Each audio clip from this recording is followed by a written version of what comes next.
这么长时间，吵吵闹闹，分分合合，吵完了和好，和好了又吵。可是我们现在不一样了，我们结婚了，我们连孩子都有了。就算不为了别的，我们为了孩子，好不好？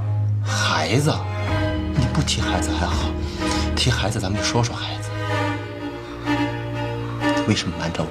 我瞒着你什么了？你结婚以前就怀孕了，你为什么瞒着我？你疯了吧你？别演了，焦艳艳。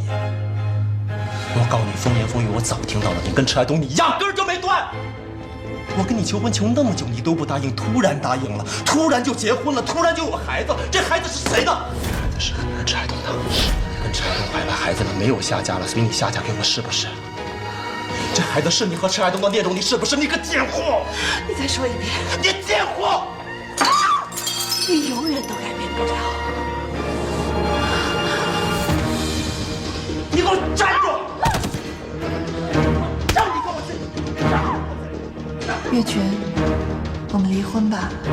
如果你有意见，请和我的离婚律师迟海东谈。迟海东，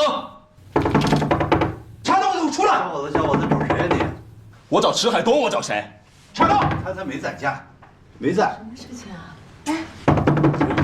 我跟你说他没在啊。哎，你别管了，我找迟海东有事儿。迟海东，别敲了那个，哎，那个你找他什么事儿？我凭什么告诉你啊？哎，你怎么这么说话呢？我跟你说啊，我们是他的岳父岳母。哎，岳父岳母，他什么时候结婚了？你先别管他结婚没结婚，你找他什么事儿吧？你就说他把我媳妇儿拐走了。这不大可能吧？这事他怎么会拐你媳妇儿呢？我媳妇儿写给我的信，你们看看。什么事？岳群，你叫岳群是吧？我们离婚吧。离婚协议我已经起草了，如果你有意见，请找我的律师迟海东谈。不，我明白了。你媳妇儿是不是找那个迟海东帮你们离婚做代理律师？因为他是律师，但是他拐你媳妇儿这是不可能的，对吧？真不可能。但我跟我媳妇儿离婚，关迟海东什么事儿？我是她老公，我都不知道，迟海东先知道这事儿。不是你这个话说的，不是？哎，你媳妇儿跟你离婚，你不知道？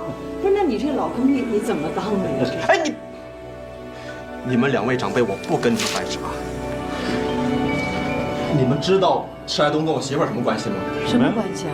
我媳妇儿是迟海东的前妻，他离了婚以后还跟我媳妇儿没完没了的。不是，哎，孩子，不是这，迟海东，你把我媳妇儿弄哪儿去了？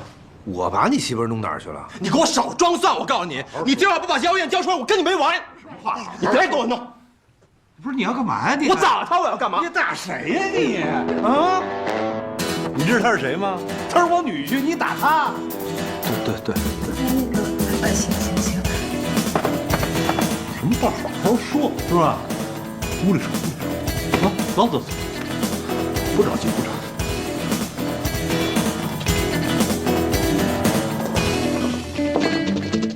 这胳膊呀，只要是这么一较劲儿就不多行。苦啊你！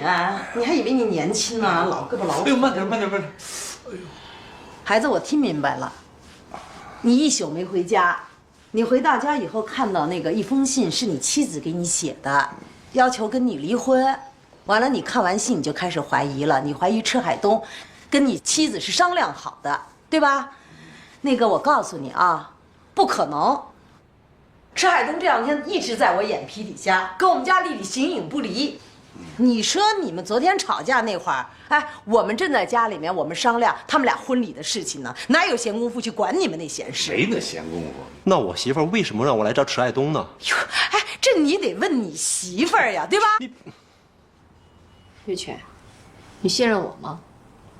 我可以证明，这两天我们一直都在一块儿，燕燕也没有跟我们联系过。你现在最需要做的是赶紧去找人，焦燕还怀着孕呢。那我去哪儿找啊？这都什么事儿？动不动就玩失踪，玩闪人。迟海东，我媳妇儿跟你在一块儿的时候有这毛病吗？最好赶紧把他找着，他可能有产前抑郁症。走了。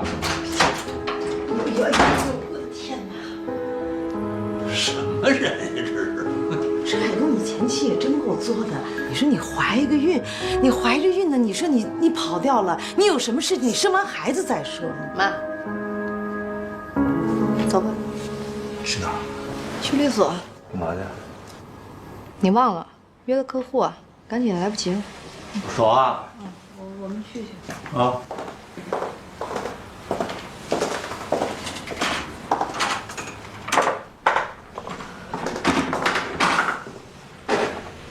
去哪儿啊？我骗我爸妈呢。我看你心神不宁的，你是不是想去找焦妍妍？她主要怀着孕呢，我怕她有这个产前抑郁症。上回来的是你们家，这回又能去哪儿呢？不知道啊，咱俩一起去找找，好吧？不去了，你去吧，我在家陪我爸妈啊。哦，哎，那个这回你一回来呀，这个温良恭俭让，真的是面面俱到啊。后悔了吧？想娶我了吧？哎，不，这个还是有件事想问你。这个如果万一以后这个娶不了你，你爸会不会像林月群一样这个拎我？会，最多打断你的腿。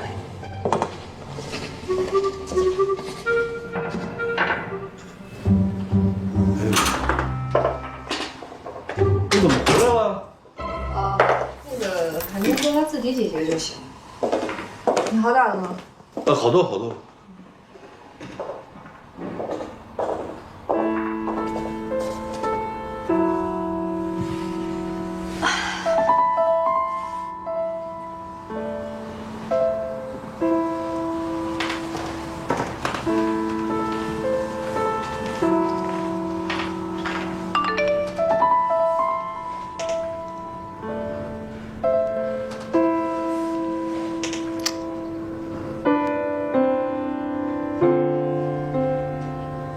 有个人，他去找他前妻去了。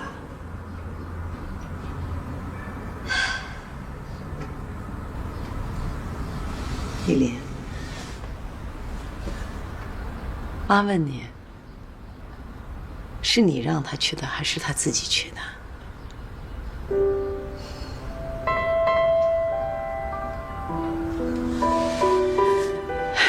丽莲，你是妈的女儿，妈了解你。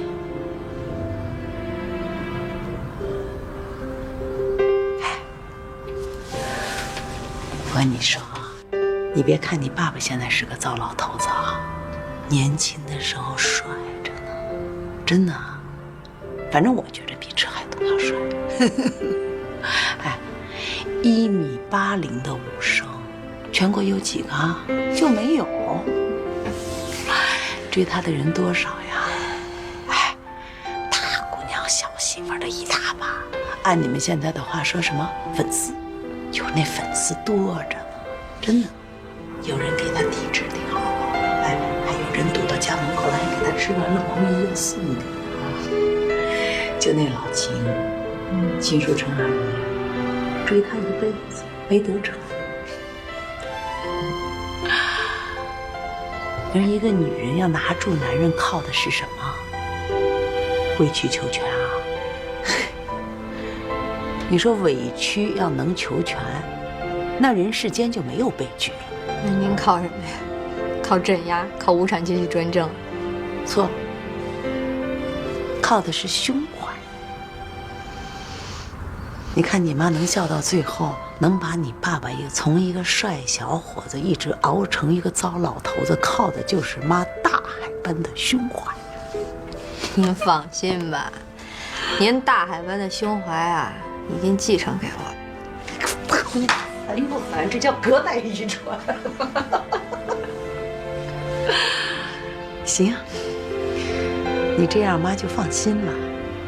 其实一个家庭啊，就像放风筝啊，你说它飞得再高再远，那绳儿不是在你手上吗？一会儿迟海东回来，他愿意说就说，要不愿意说，那就问啊。哎，你马上就他媳妇儿了，你干嘛呀？你关心他呀，对吧？说明他的事儿你上心，你问。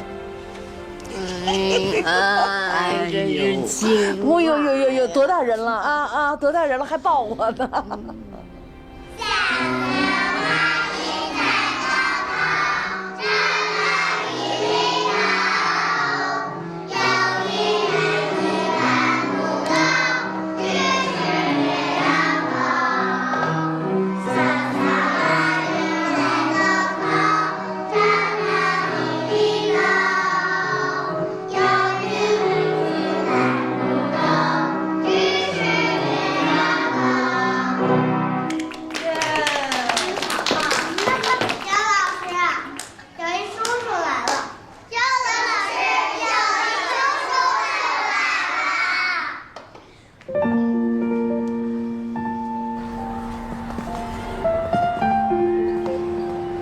我大学一毕业就嫁给你了，从来都没有上过班。这次第一次上班，感觉还挺充实的。这里条件挺不错的，管吃管住，还有工资。最主要的是，跟孩子们在一起，我心情好多了。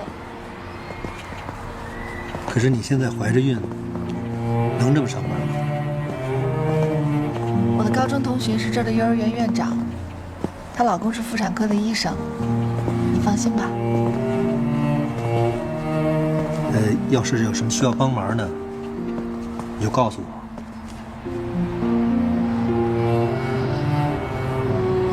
我现在只需要你帮我离婚。我觉得岳群恐怕不是这么想的吧？协议离婚得双方同意才行。如果他不同意，我就起诉。你要不要约他出来谈谈？你老这么躲着也不是事儿。我不想再见到这个人了，你知道吗？他每次打我，都求我说他一定会改，可是他从来都没有改过。后来我以为我们两个马上就要有孩子了，他也许会为孩子改吧，可没想到他变本加厉。海东，我不能让我的孩子一出生就跟着我担惊受怕，我要跟他离婚，越快越好。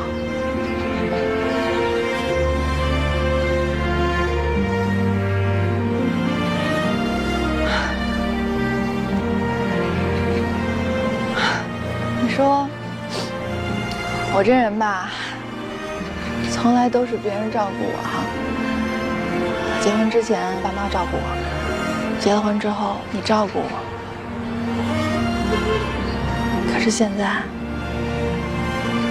孩子就要出生了，我必须要做好准备，调整好我的状态。以后我得好好的照顾他。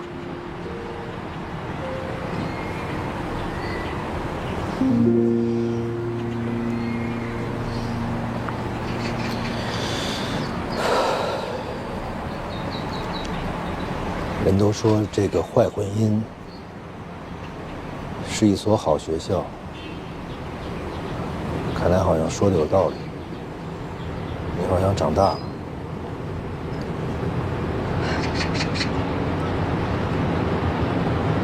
你呢？我看你跟罗莉挺好的，快结婚了吧？看缘分吧。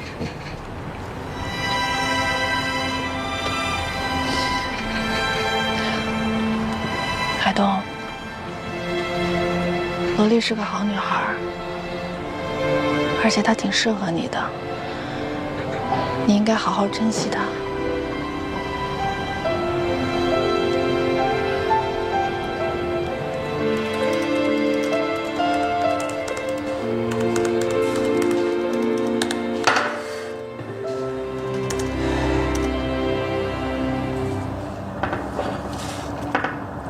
有事求我啊？嗨，有个事儿确实得跟你说一下。好事坏事？我猜。坏事。我今天见着焦艳艳了。哈，果然被我猜中了。他怎么样了？跟岳群回家了吗？没有，这个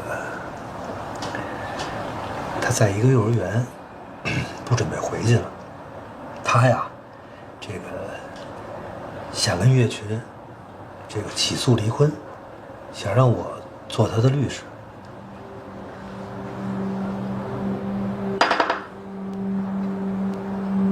你觉得合适吗？现在是他最难的时候。不，咱俩先不讨论这个，先把他的官司放一边，咱俩先讨论一个重要的问题。娇艳是你前妻吧？啊，前妻意味着什么？意味着你们已经结束了，已经翻篇了。你现在是和我在一起，我特别想知道你俩究竟还有完没完了。你不能不信任我呀！我不信任你，你说这话你不亏心啊？娇艳告诉我说你强暴了她，你说你没有，我信任你了吧？啊，你说她有产前抑郁症，你要照料她，我又无条件的信任了你，我还要怎么信任你？我要再大度下去，我就该感动中国了。她现在要打离婚官司，放着那么多的律师不找，偏要找她自己的前夫，我的现男友。你别告诉我说她是为了省钱。那他说了这话，我也不能装听不见。我不是那么冷血的人。再说，你也不是那么小心的人。那两码事儿。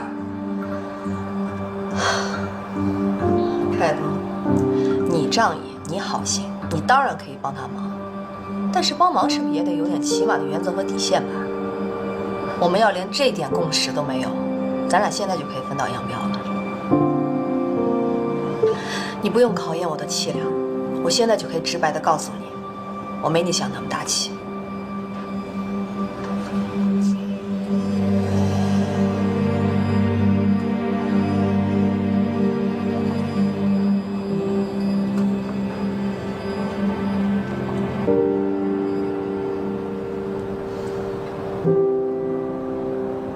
行，这官司我不打了，好吧？我给他打电话。反正我想呢，他找我无非两个原因：一是他确实没钱，他的钱都被岳群扣了；二，他笨嘴拙舌的，找一个律师，可能都不知道该跟别人怎么说。我打了。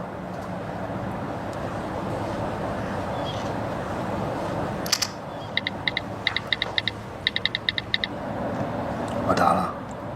你要非觉得这官司你放心不下，也不是不能解。什么条件？我来解。好啊。可惜。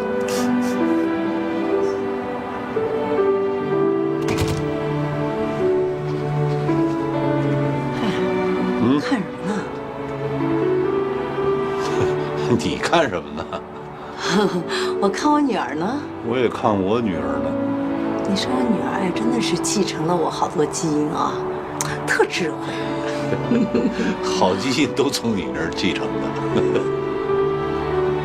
老头，来坐下，我跟你说点事儿。你说，你坐下吧。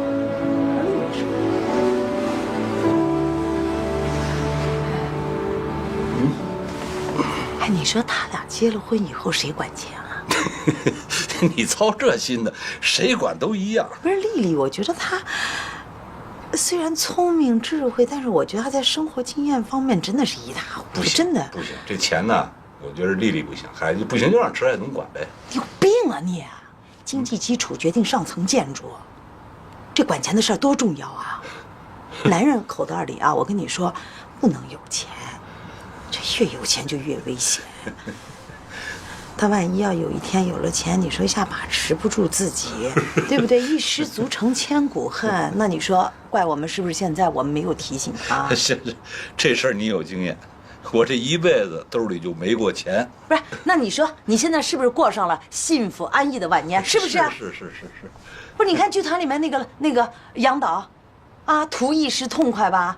哎，现在惨了吧？没几年吧，瘫了。小媳妇儿跟人跑了，多倒霉啊！那你怎么不说传达室那老谢呀？娶了个小媳妇儿，多活了10年。哎呦，真没正经。这事儿我得去跟他们说说去。别，你这时候跟他们说这事儿有点早。不早什么呀早？那行，那你说，你当然不能太过分啊。小池，那个吃包子来。妈，你不用跟人家。不是人。小池，以后我们就是一家人了啊，你不用那么客气。你爸爸妈妈不在了。阿姨，我爸还活着。不是，他出家了吗？那个，我会把你当亲生儿子看的。我跟叔叔就是你的爸爸跟妈妈了。哎呀，马上要结婚了，真快。你们俩人老大不小的了，赶紧的，抓紧时间生孩子啊！趁着我跟那个萝莉她爸爸还年轻，帮你们带孩子啊！我们全都包了。是受累的命。你们呢，踏踏实实的干你们的事业啊！我们是你们的坚强后盾。大家呢，结了婚以后呢，心得往一处想，对吧？劲儿呢得往一处使。你到底想说什么呀？不是，那个妈是想给你们提个醒儿，就说结了婚以后啊，在经济方面啊，就得要有一个人统一管理。老罗，你说咱俩过得幸福不幸福？幸福，肯定是幸福。我跟他爸爸啊，从谈恋爱到结婚，咱们那会儿拿多少钱一个月？你说？也就10几20块吧。不是，再加上那个上边给我们文艺界补贴的那个7块钱。反正我就知道那时候啊，咱们一共一个月也就50块钱。你看你都不信吧？真的就50块钱。你说奶奶还活着呢。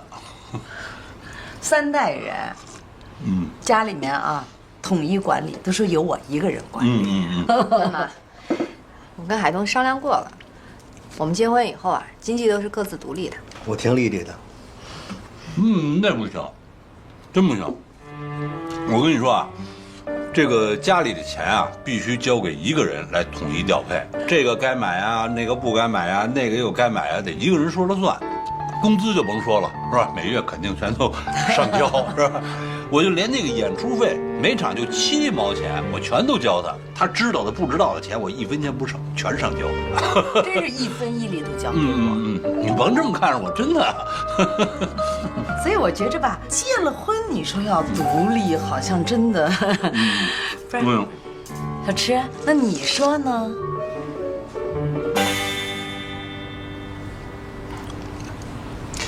阿姨叔叔，咱们交流啊，也不是1次2次了。有些话呀，我一直没能直白的说出来。那你说，你说。事已至此，没什么退路了。你们这一家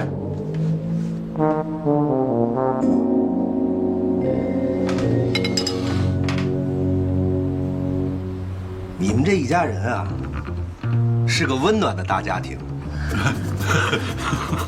你们定。 我就坚决执行。深明大义啊！小池，你确实是个懂事的孩子。丽丽，以后你不能粗心大意，你知道吗？啊，你买什么你都得记下来，知道吗？行，今天我不说这些了，那个回头我给你传授技艺。吃，小池，吃啊。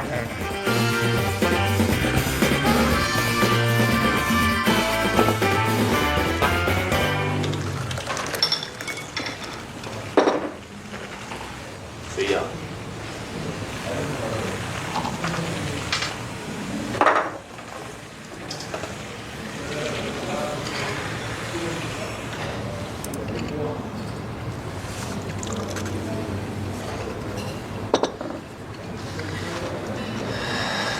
我总觉着吧，池海东知道焦艳艳在哪儿，这挺简单的呀，你找个人跟踪他呗。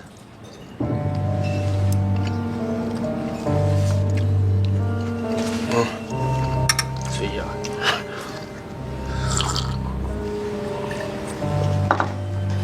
你能帮我办这事儿吗？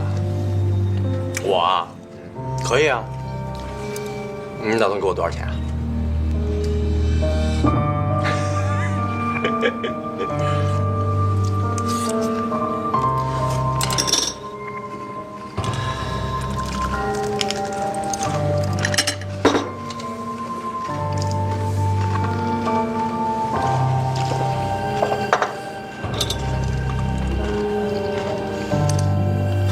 了吧，我还是自己办吧。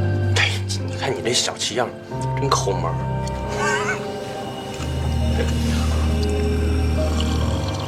在他们俩仅仅半年的婚姻当中，被告多次对我的当事人实施家庭暴力。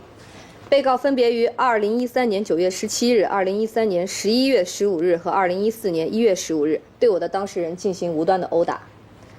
我的当事人为了维护家庭稳定，始终隐忍，直至最近的一次家暴，我的当事人已有孕在身，但被告仍狠心将其打至左脸颊红肿、眼眶出血、右臂软组织挫伤。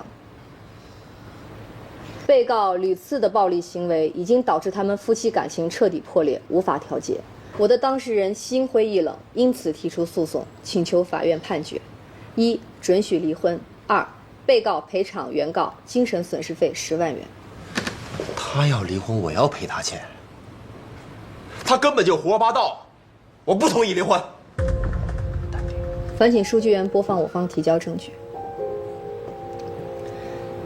这是3次家暴后我当事人在医院的验伤报告。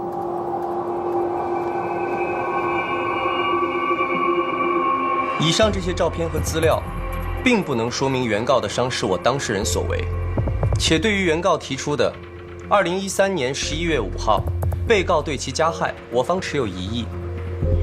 我当事人当天正驾车前往保定，并未与原告在一起，怎么能对原告施以家庭暴力呢？你胡说！我记得清清楚楚，那天他本来说要去保定的，但是他后来没有去。沈班长，他回家找我要房产证，我没有给他，他就开始打我。沈班长，我方要求对方出示那天的不在场证据。被告是否有证据支持？有，烦请书记员代为传递。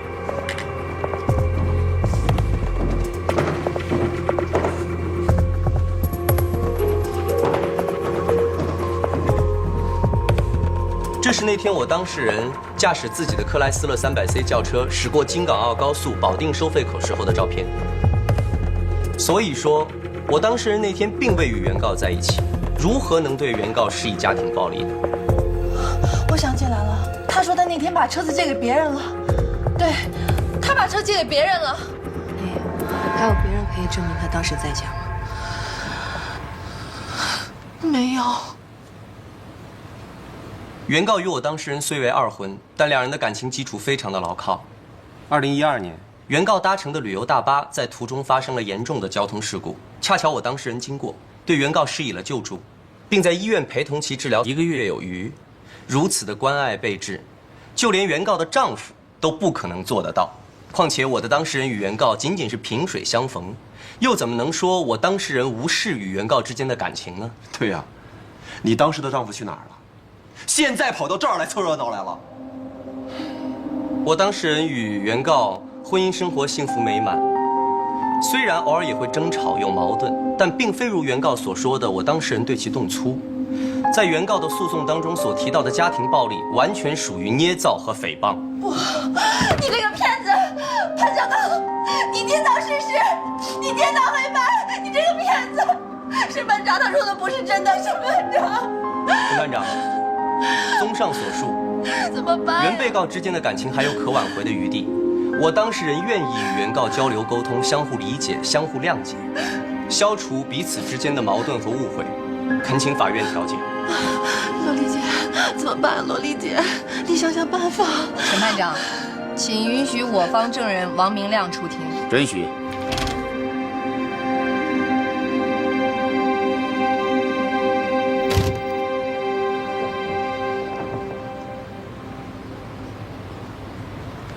您好，王先生，请问一下您的工作地点及职务？我是悠悠健身会所的游泳教练。请问一下，2013年9月17号下午您在哪？我在会馆上班。那您是否在会所见到了原被告呢？啊，见过。他们当时在干什么？他们当时在游泳馆里游泳。还有呢？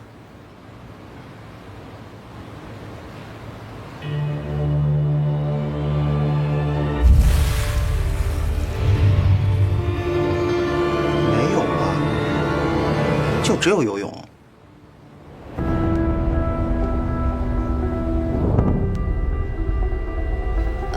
龙先生，您仔细回忆一下，您那天是否见到被告将原告摁在水里，而原告不断的大声呼救呢？反对，反对对方律师蓄意引导证人。原告代理人，请注意你的询问方式。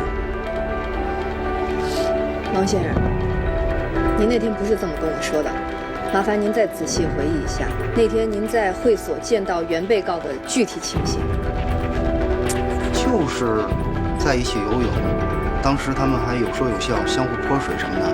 那您在干什么？哦，对了，那时候我快下班了。你说的不是真的，你再好好想一想啊！他说的不是真的。审判长，我没有问题了。被告，你们是否还有问题？没有，请证人签完笔录以后退庭。岳军，岳军，你太卑鄙了！岳军，你太下流，你太无耻了！别闹了，燕燕，咱们俩回家过日子好吗？你肚子里的孩子需要我这个父亲。我的孩子不会有你这样的爸爸的，你永远都见不到他。你这样闹有意思吗？退一万步讲，即使我们俩离婚了，我仍然有探视权。你们俩跟我一辈子也脱离不了关系。我随时可以去看望我的孩子。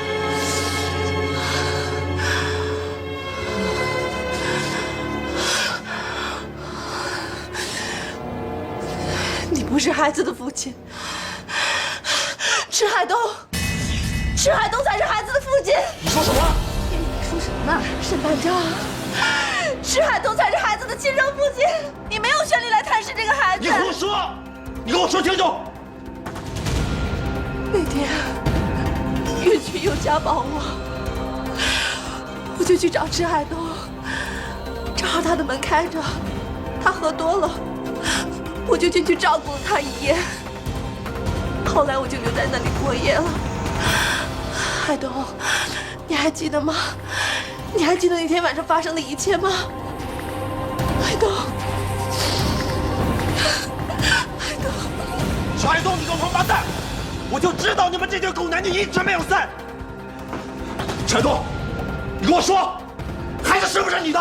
被告，请控制你的情绪。我没法控制我的情绪。现在这个孩子是不是我的，我都不知道，我怎么控制我的情绪？池海东，你今天必须在法庭上跟我说清楚。我请求法庭跟我做亲子鉴定。对不起，审判长，我的当事人现在情绪非常的激动，我请求跟他说2句话。岳军，说什么？岳军，你得听我的。他现在是过错方，咱们抓住这一点，可以跟他争财产，可以反诉他。你要是不听我的，你什么都得不到。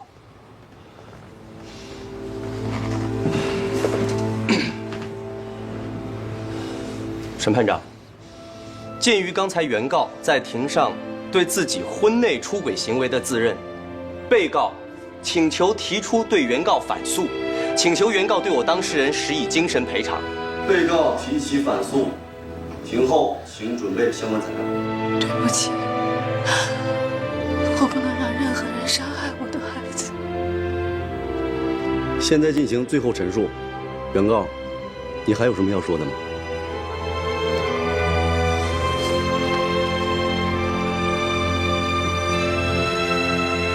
尊敬的审判长，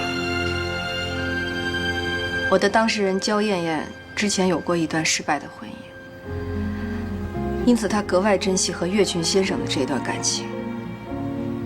她和所有善良、平凡的女人一样，此生最大的奢求，就是能和自己深爱的男人平平淡淡相守一生。但她万万没有想到，他倾其所有的付出，换来的却是一次一次如噩梦一般的家暴。这样的暴虐和伤害是任何人都无法承受的。法律的宗旨是让强者面对公正，让弱者得到保护。我的当事人焦艳艳是一名弱女子，也是一位准妈妈。我们坚信，法律一定会给她予以保护。我们也恳请法院判决他们俩离婚，彰显法律的公正。原告焦艳艳起诉被告岳群离婚一案，法庭已受理。今天的审理就到这里，休庭，择日宣判。退庭。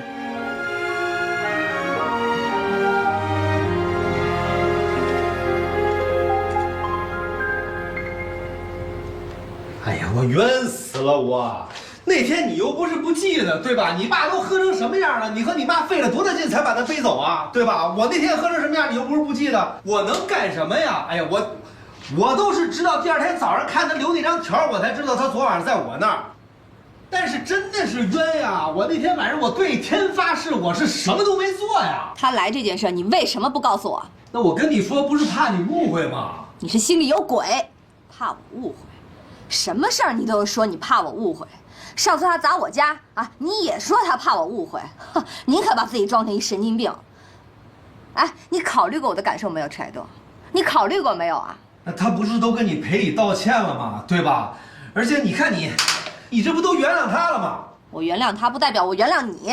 那好，这样行不行？下礼拜开庭的时候，这个我去跟这个法官说，好吧？就说这个焦艳艳做伪证，这个我从离婚以后啊，确实什么都没跟他发生过，行吧？哈，你是想说我的当事人做伪证是吧？那你看，你现在这不是也是成全他的幸福吗？那你也不能因为成全他的幸福，你把我搁进去啊！你已经搭进去了。柴东，啊，人呢？我在呢。那什么，这个咱俩出来说行不行？这么待着聊多别扭啊！别做梦。等我进去啊，你看我怎么收拾你。哎，我进来了。哎，你别急，你上回把我手夹断，你再把我手夹断怎么办？那你换只手夹。行啊，只要你今天心里舒服，我让你把手夹断，行吗？你夹。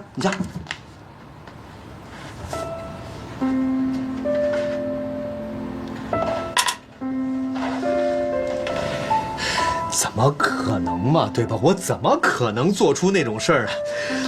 哎呀，你让我怎么发誓都行。我跟他离了婚以后，我跟他没有任何那种事儿发生。我知道你和焦艳艳什么事儿都没有。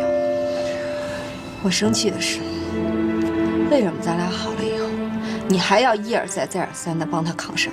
那我不替他扛，他都倒霉成那样了，对吧？你想想，岳群是什么人呢？你要让他再跟他一块过的话，他不等于在18层地狱里活着呀？柴东，焦艳是你的前妻，罗丽是你谁？你是我老婆。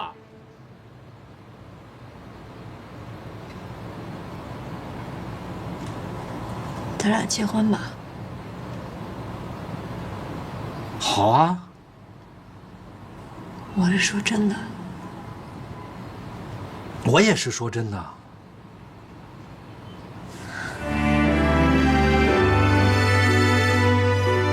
后天一早，咱俩这就领证，好不好？好。